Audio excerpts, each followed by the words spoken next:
Parce que, évidemment, la polio, ça fait 37 ans que vous en entendez parler, et ça commence à bien faire. Vous voudriez bien passer à autre chose, et vous voudriez bien qu'on se concentre sur d'autres actions, parce qu'il y a tellement de problèmes dans le monde. Alors, ce que je voudrais faire dans les 15 à 20 minutes qui me sont consacrées, c'est faire passer deux messages. Le premier, c'est que vous pouvez être extrêmement fier en tant que rotarien de ce qui a été accompli dans le domaine de l'éradication de la polio. Et le deuxième message qu'il faut que vous reteniez, c'est qu'il faut qu'on continue le travail et qu'on le finisse complètement. Et c'est absolument indispensable. Alors, en 1974, le monde a lancé ce qu'on appelle le programme élargi de vaccination. L'idée, c'était qu'on allait vacciner tous les enfants du monde contre toutes les maladies infantiles qui tuaient de par le monde. La tuberculose, la rougeole, la diphtérie, le tétanos, la coqueluche et évidemment la polio. En 1980, l'Organisation mondiale de la santé a officiellement déclaré que la variole avait été totalement éradiquée.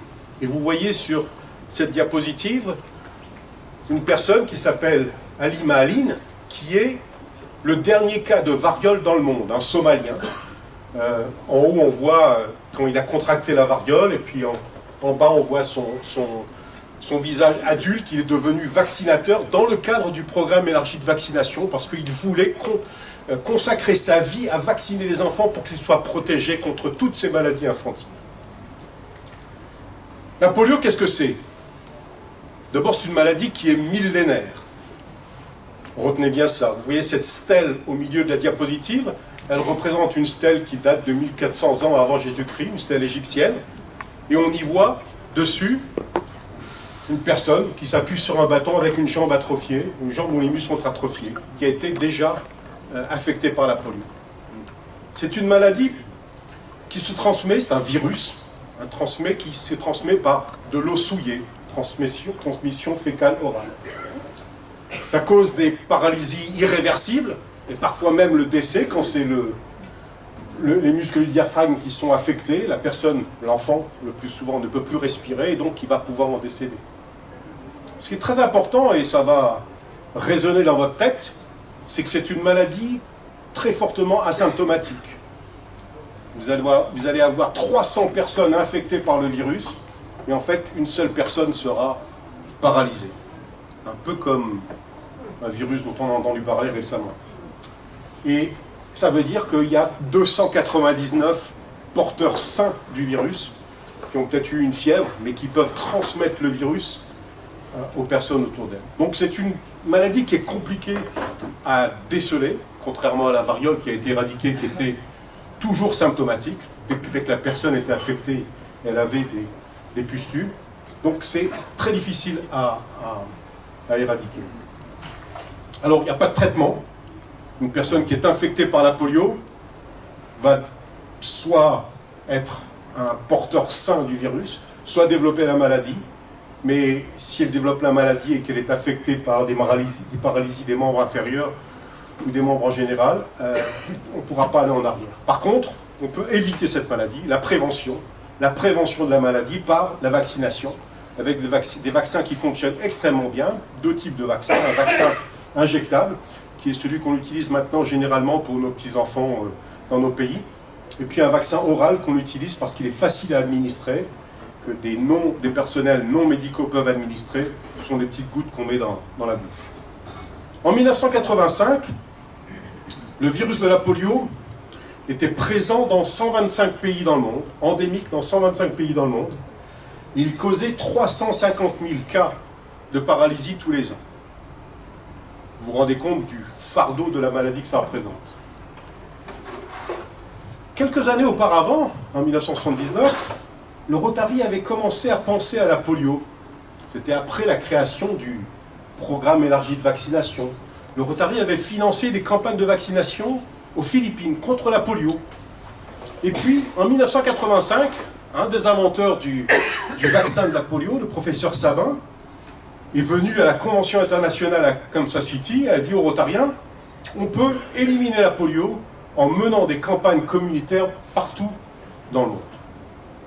Donc, le Rotary s'est lancé dans l'éradication mondiale de la polio. Et par la suite, ça a été rejoint, en 1988, par l'Organisation mondiale de la santé, par l'UNICEF, par, encore plus tard, par la fondation Bill et Melinda Gates, et par Gavi, l'Alliance pour les vaccins. Donc c'est vraiment le Rotary qui a lancé cette initiative en 1985. Depuis 1985, et vous allez me dire, ça fait quand même longtemps qu'on y est, hein, qu'est-ce qu'on a fait? Ben, c'est pas compliqué. On a réussi à éradiquer le virus sauvage de la polio dans 5 des 6 régions du monde. Et vous voyez ici les photos des derniers cas de polio dans les Amériques, un petit péruvien, ensuite dans le Pacifique occidental, une petite cambodgienne.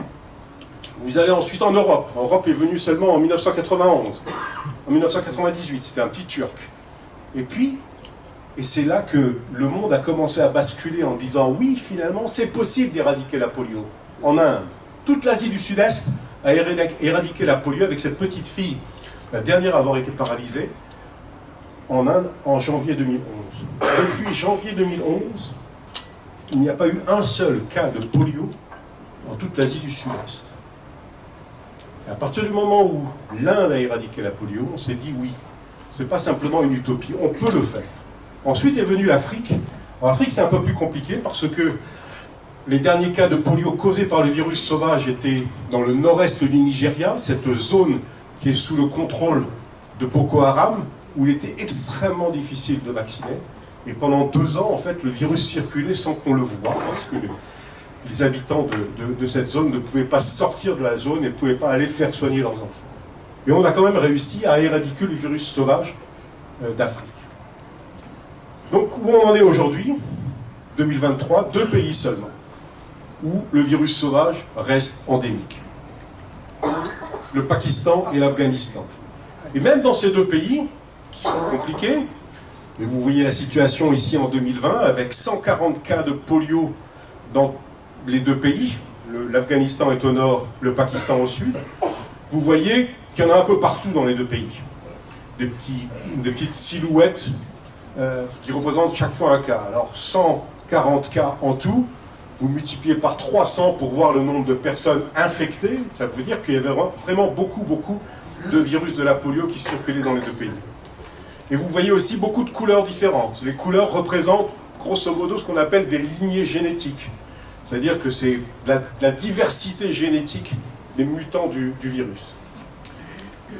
Voilà où on en est en 2023. La situation a changé de manière drastique.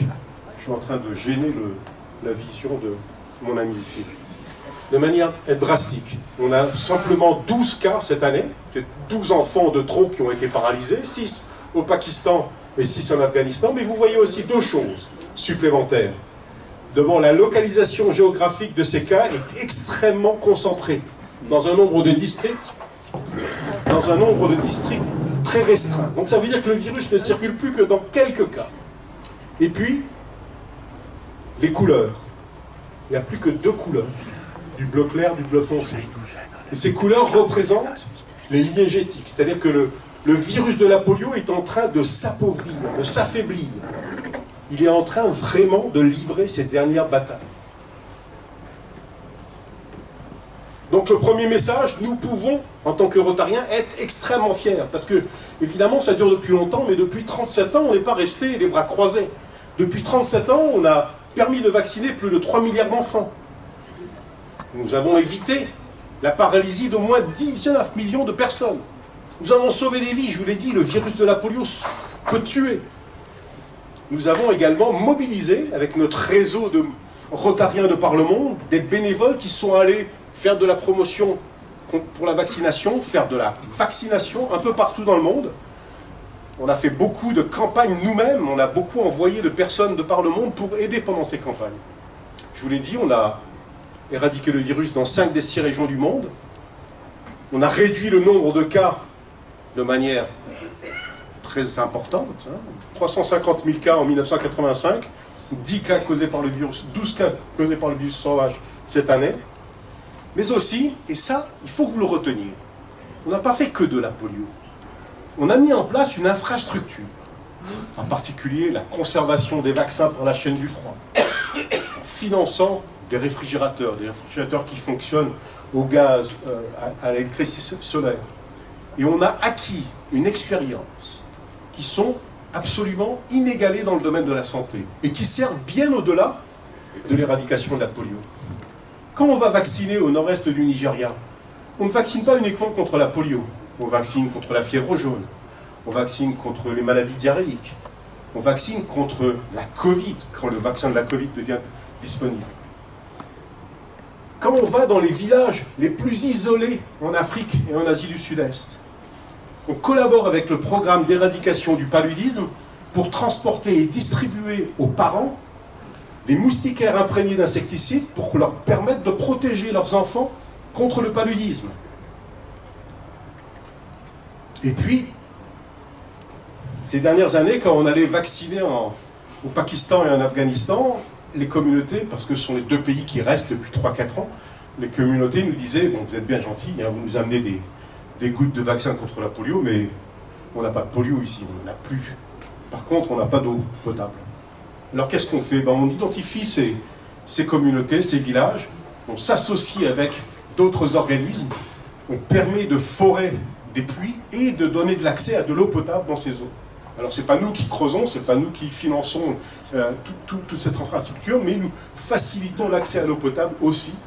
En particulier, le Rotariens du Pakistan financent des pompes à énergie solaire dans la zone de Karachi pour permettre aux communautés qui vivent dans les bidonvilles d'avoir accès à de l'eau potable. Et puis, quand la pandémie de Covid a frappé en 2020, j'étais encore directeur du programme d'éradication de la polio à l'OMS, on a pris la décision douloureuse d'arrêter la vaccination contre la polio en mars 2020. Pourquoi? D'abord parce qu'on ne voulait pas que nos équipes de vaccinateurs aillent propager la Covid, on ne savait pas ce que c'était, on ne comprenait pas ce qui se passait, propager la Covid dans les zones les plus isolées.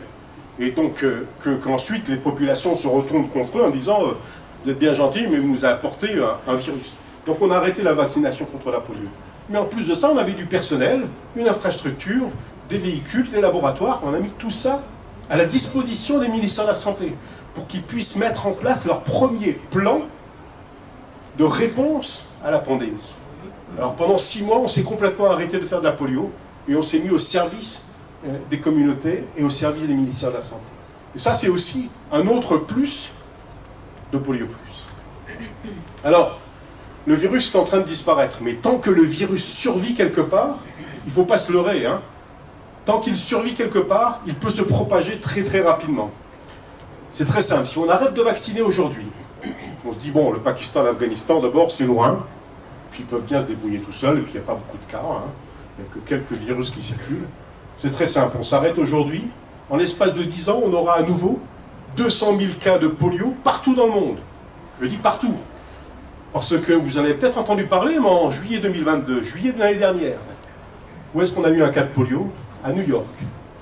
Un homme de 20 ans, qui avait refusé la vaccination, a rencontré un virus qui avait circulé d'abord à Jérusalem dans les eaux usées, après à Londres dans les eaux usées, puis il est arrivé à New York dans les eaux usées, et puis il a trouvé une personne non vaccinée, et il l'a affectée.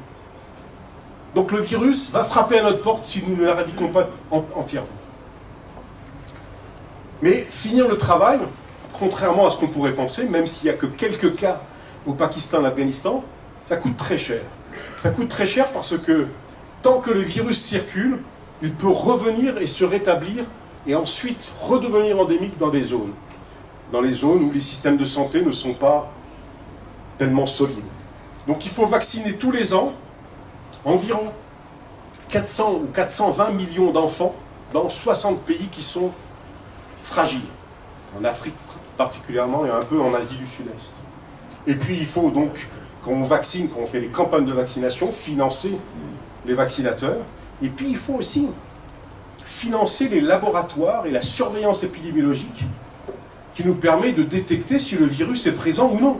Donc tout ça, ça coûte extrêmement cher. Et vous le savez, le Rotary s'engage à contribuer 50 millions de dollars tous les ans au programme mondial d'éradication de la polio. Donc vous tous, en tant que Rotariens, tous les clubs Rotary du monde entier contribuent au programme mondial d'éradication de la polio en levant des fonds. Et vous contribuez à ces 50 millions de dollars. Et si nous arrivons à lever 50 millions de dollars, M. Gates, avec sa fondation, va nous donner 100 millions de dollars. Ça fera 150 millions de dollars qui iront directement au programme d'éradication de la polio. Mais il faut qu'on lève ces 50 millions de dollars. Et vous voyez que l'utilisation de ces fonds est extrêmement transparente. Je vous ai mis ici la distribution des fonds par un comité spécial qui se réunit 3 fois par an à Evanston, qui décide comment est alloué sur la base de demandes, de dossiers extrêmement précis, comment sont alloués les 50 millions de dollars ou les 150 millions de dollars qui sont à notre disposition. En 2022-2023, votre district, il est où votre gouverneur, il se cache quelque part, a contribué 43 000 $, environ 36 $ par rotarien. C'est pas mal, mais peut-être que Frédéric voudra faire mieux cette année que son prédécesseur l'année dernière. En tant que rotarien, au niveau individuel, vous pouvez aussi contribuer. Il y a ce qu'on appelle le cercle Polio Plus. C'est un engagement personnel du rotarien. C'est un engagement qu'on signe, on écrit un petit document en cliquant sur le lien polioplus.org et vous vous engagez à contribuer au moins 100 € par an, tous les ans jusqu'à la certification par l'Organisation mondiale de la santé de l'éradication de la polio. Et vous devenez membre du cercle Polio Plus, vous recevez un certificat signé par votre gouverneur et le responsable polio de votre district, et vous contribuez personnellement à l'éradication de la polio. Alors dans votre district, il y a 4 membres, 4 rotariens qui sont membres, 6, alors je me trompe, merci Jean-François, 6, on a fait des progrès depuis que j'ai commencé à parler. Et alors on peut en faire encore plus parce que si vous prenez votre téléphone portable, vous scannez le QR code et vous aurez directement accès à l'engagement que vous pouvez signer. Ensuite, la contribution financière, vous la ferez séparément par MyRotary ou par le district. Donc c'est un engagement aussi individuel que vous pouvez faire. Le district de notre intervenant de tout à l'heure, Michel Payen-Toulouse, est pratiquement en tête de la France, pas complètement en tête, parce que mon district est en tête. Mais la Bretagne, il y a plus de 110 membres du Cercle Polio Plus. Donc voilà, vous avez encore du chemin à faire pour rattraper et dépasser la Bretagne. Alors donc, je voudrais vous laisser encore sur ce message. Soyez fiers de ce qui a été accompli. Réellement, et ce n'est pas uniquement la polio, je vous l'ai dit, il y a les plus de la polio qui ne sont pas négligeables, qui sont extrêmement importants. Soyez fiers de ce qui a été accompli.